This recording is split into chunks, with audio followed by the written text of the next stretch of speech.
y'all, and welcome to another rousing episode of JD Talks Way Too Much, Way Too Fast. So today I want to try something just a little bit different, and I know that we talk about prison on here a lot, right, because it's a captivating subject, but I wanted to talk a little bit about recovery, my recovery in particular, because it's one of the most important things in my life, and to be honest, none of you guys ever would have met me if it wasn't for me finding my recovery. Because if I kept going the route that I was going, I have no doubt in my mind that I would either be dead or in prison.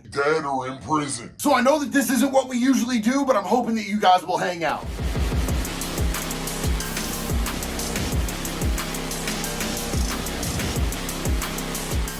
Hey guys, so first off, let me just lay down a little bit of the history of my substance use with y'all. I started pretty young, I was a young teenager. I started using stuff. I had unprocessed childhood trauma from being molested when I was 6 years old. I didn't know how to deal with that, man, and anything that made the feelings that I lived with on a daily basis go away, I was here for it. So I made terrible choices and it led me down a terrible road. I mean, there's a whole lot more to that, but I feel like you guys get the idea. And the more that I talk about the reasons and the root traumas and everything, the more people seem to think that I'm giving excuses for why I went down the path that I went down. And honestly, from a psychological standpoint, it absolutely makes sense, but we're not going to get into all of that right now because I'm not trying to make excuses. I take total and complete ownership and accountability for all of the terrible choices that I've made in my life. But later on, it's going to be important as to what that root trauma was, because I'm going to explain how I worked through that to get better, to become healed, to be a whole person again. And the reality is, that's what recovery is: becoming healed, becoming whole, becoming the best person that you could possibly be. It's not just about taking away the substances, because there's been plenty of times in my life where I did not have access to the substances, but I was not a healed person. I was not happy. I was not comfortable in my own skin. There was no semblance of peace inside of me. Just not using substances is called abstinence, but recovery is something completely different. It's something way more beautiful. I'm terrible at abstinence. You can't just take all the drugs away and expect that I'm gonna be okay, because I won't. I need to be constantly working on myself. I need to be progressing. I need to be growing, and I need to be healing all the time. Otherwise, I'm not a happy person. And I can be miserable on drugs, doing crimes, and making a lot more money than I make in this sober life. The long and the short of it is that I struggled with substance use disorder for over 20 years, and what that looked like for me was that I was trying to be high every single minute of every single day. If I slept, the first thing that I wanted when I woke up was to get high. If I slept at all, because for me, the drug of choice that I had, it was methamphetamines, and that stuff don't really let you sleep too much, if you know what I'm saying. And if you've never experienced substance use disorder, you may or may not understand this. The best way that I can explain it is that it felt like there was a big gaping hole inside of me that was on fire, and I was trying to fill it with something at all times to make myself feel better, and nothing ever seemed to work in the long term. In the short term, I could numb out, but then when I would get sober, when I would come to, when things would come back to a place of clarity and understanding, and I would have that moment, I felt all the regret, all the guilt, all the shame, because I knew what I was doing was wrong. But I couldn't break out of that cycle. I was stuck. I was absolutely enslaved to little bags of powder, to little bags of shards. It took complete control of my life. I was no longer at the steering wheel. I was owned. I gotta tell you, that's a terrible feeling, you guys. I wanted out more than anything, but when I would get out, I would be absolutely completely miserable. I was irritable, restless, and discontent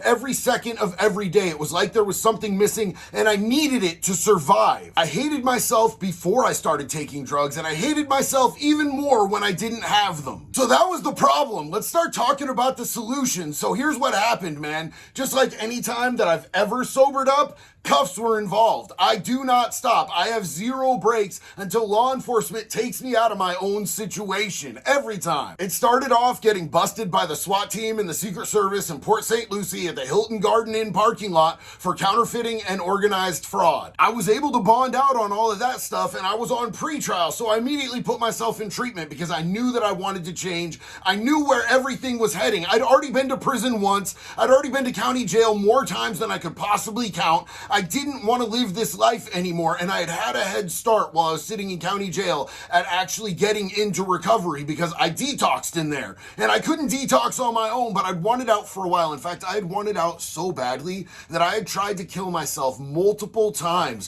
when I was at the height of my crime being successful. I had the most money, the most drugs, the most stuff going on for myself, but I was so miserable and hollowed out and empty inside that I just wanted it to be over. So I tried to end it. And thank God that that didn't happen, because I wouldn't know the life that I have today. And this life to me is the most incredible gift that I've ever had. So I ended up getting involuntarily detoxed. I had myself in intensive outpatient treatment, but it didn't feel like it was enough. And then all of a sudden, boom, SWAT team kicked my door again. Surprise charges for controlled buy of methamphetamines. They took me into county jail and I had to sit in front of a judge, and he gave me an opportunity. He said, I want you to go to this sober living program. It's like a 6-month intensive inpatient sober living program. And if you can graduate, I will help you figure out these charges that you're facing. But if you leave early or you don't show up when I release you, I promise you, you're going to prison. So I accepted graciously. Like, this was an opportunity that I actually wanted. I just didn't have the motivation to put myself in an inpatient scenario.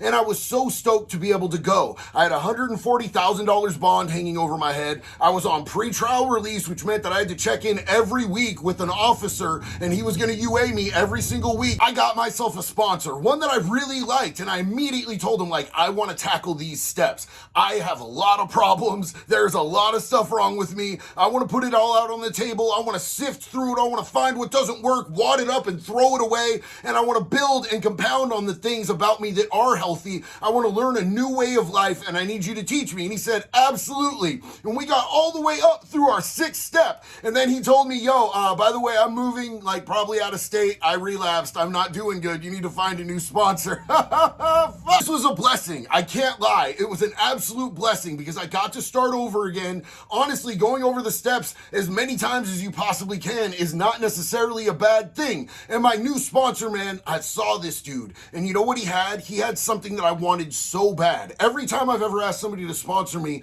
it was because they had something that I wanted, and I asked them to teach me how to get it. And what he had was a passion for recovery. He woke up every single day amped to be in recovery, amped to help other people with their recovery. And I wanted that. I wanted to be that person for other people. Not only did he walk me through the 12 steps, but there's a few things that he taught me that I really want to share with you guys. He taught me the importance of working through your root trauma. So me and him talked a lot about what happened to me as a child. And he taught me that you don't have to forgive the person, but you have to accept that it happened, accept that it exists, and let it go. You have to learn to let go. It's forgiving yourself, forgiving the situation, but you don't have to forgive that person to do so, which was an important part of my progress and my recovery. He also taught me that if something takes away from your peace, that's not something that God wants for you or has for you in your life, and you don't have to be apologetic about letting that go. He also knew that I was facing all of these crazy charges, and I told him, yo, check it out, homeboy, I can talk my way out of every single one of these. I know exactly what to say. I can just lie my way out of this, and I won't have to face a single day in jail. And he told me, yo, that's not gonna work. That's not how recovery works. You have to be rigorously honest. You have to take accountability for your actions, and you have to be willing to take the consequences, which sounded terrible to me. I absolutely didn't want to do it, but I had done that before. I had lied my way out of situations, and he asked me what happened every single time that you were successful at doing that. I went right back to using and getting arrested. Exactly. That's the pattern in your life. And if you want to break that cycle, you have to do something differently, and it's going to take extreme ownership of your behaviors. It's going to take accountability, and it's going to take rigorous honesty. So are you willing to do that, or are you a pussy? I'm not a pussy. I'll admit to what I did. That decision right there changed my life. That decision, that choice, that moment. Then COVID hit and everybody was in isolation for a while. And I swear to God, that should count as double time on your recovery time, because you weren't able to go to your meetings, you weren't able to socialize, you weren't able to network, and you were just stuck. And it was really terrible for a lot of people. I watched so many people go out and relapse, and a lot of those people did not make it. But what that did do for me, which was a blessing and almost like a miracle, was it bought me about 20 months of the courts being shut down for in-person hearings. So I had all of this extra time to be able to prove myself. So I ended up graduating the sober living. I ended up becoming an intern, becoming a manager, and I was running that place. You remember when I said that I was going to intensive outpatient treatment? Well, while I was running the sober living, on my days off, I went and interned there, and I was a group facilitator, and I learned that side because I wanted to be able to do inpatient, I wanted to be able to do outpatient, and that became one of my real passions, was to sit and lead classes in groups. And that was so good for me. I caught so much of my fire and my passion from leading those groups and from helping those people every single week, man. I would go in 2 or 3 days a week and I would run groups, and I got to know these people and I got to see them succeed, and it just lit a fire inside of me to help other people in their recovery. Once I was done with the 12 steps in AA, I started on the 12 steps in NA because I wanted to be able to lead people down either pathway, whatever they were the most comfortable with. I wanted to be able to be knowledgeable, experienced, and be able to accommodate that. Then I found this thing, and this is my jam. I'm not gonna lie to you guys. This is my favorite. This is the pathway that I walk today, Smart Recovery. And I think that it was because I was an atheist for so many years in the past when I had tried to get clean with the 12-step programs that they hadn't worked for me. But Smart Recovery is all about the neuroscience of the brain when it comes to addiction and recovery. And it also has a lot to do with the psychology of addiction and recovery, because we all end up with these thinking errors and these negative patterns, and it trains you to be able to retrain your brain to work in a more healthy and sustainable fashion. Cognitive behavioral therapy is my jam, y'all. This is where stuff really started happening for me in recovery.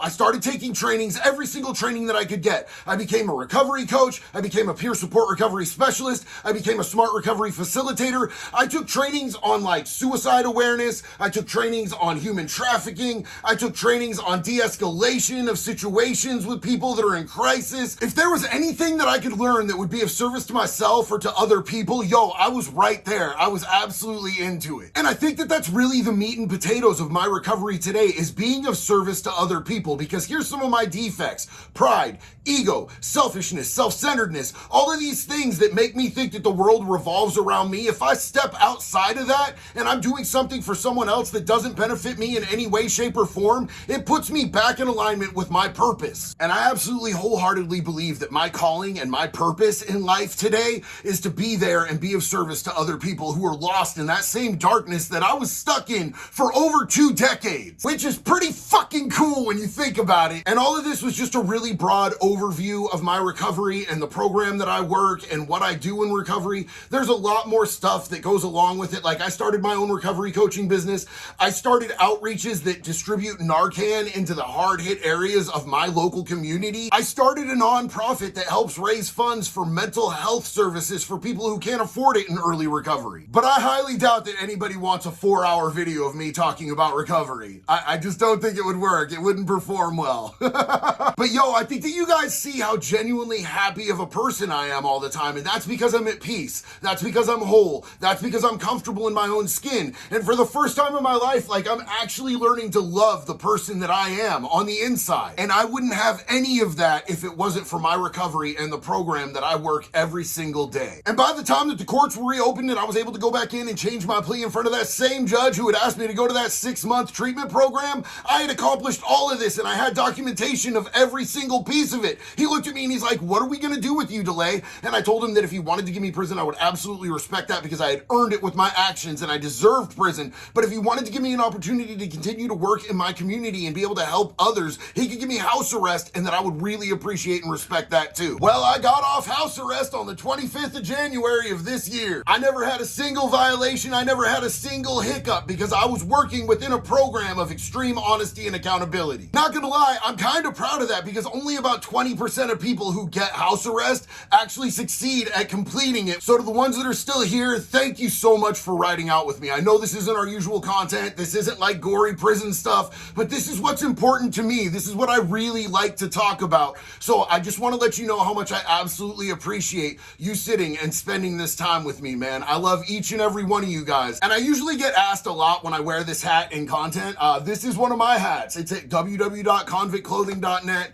The shirt was a limited run. You can't get that anymore, but we do have another One Pedo, One Bullet shirt. Please like, subscribe, comment, give me ideas for next video that you want to see. And as always, one love, y'all. Be good or be good at it.